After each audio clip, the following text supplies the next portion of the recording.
Yıllardır Çin rejim yönetiminin Doğu Türkistan'daki eğitim sistemine değişiklik getirerek çift dil eğitim bahanesiyle Uygur Türkçesini yasaklayan, Çinceyi esas alan eğitim programını yürüttüğü biliniyor.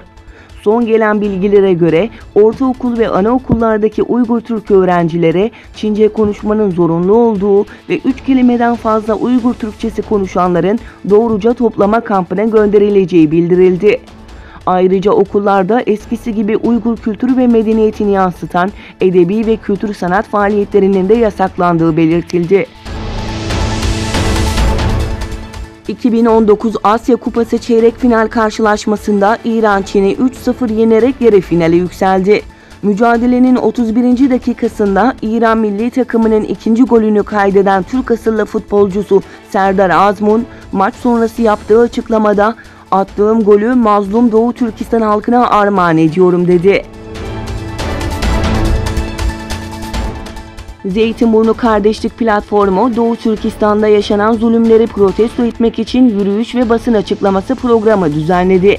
Zeytinburnu Kardeşlik Platformu, 15 Temmuz Meydanı'nda toplanan kalabalık kitleyle birlikte 58. Bulvar Caddesi boyunca yürüyerek depo durağında basın açıklaması düzenledi.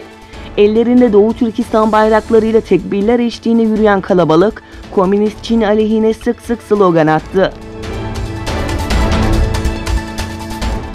Özbekistan'da ilk askeri enstitünün açılışı Taşkent'te Mirziyoyev tarafından gerçekleştirildi. Yerel basında çıkan haberlere göre yeni eğitim kurumu 6 alanda yetkilileri üst seviye için eğitecek. Enstitü, Muhammed El-Harizmi ismini alan Taşkent Üniversitesi Bilim Teknolojileri Özel Bölümü temelinde kurulmuştur.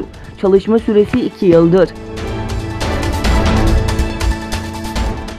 ABD Dışişleri Bakanı Pompeo, bütün ülkelerin finansal sistemlerini Maduro rejiminden ayırmalarını ve Venezuela halkına ait varlıkları ülkenin meşru yöneticilerine bırakmalarını umuyoruz dedi.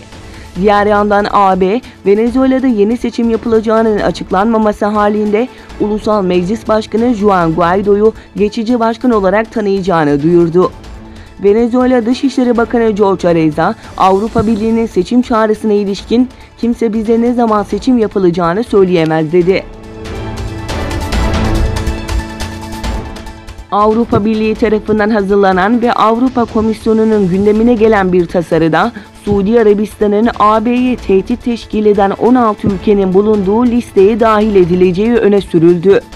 Herhangi bir ülkenin bu listeye dahil edilmesi, o ülke ile Avrupa Birliği arasındaki mali ilişkilere bir takım kısıtlamalar getiriyor ve söz konusu ülkelerin Avrupa Birliği'ndeki para hareketleriyle borsada işlem gören şirketleri katı bir kontrole tabi tutuluyor.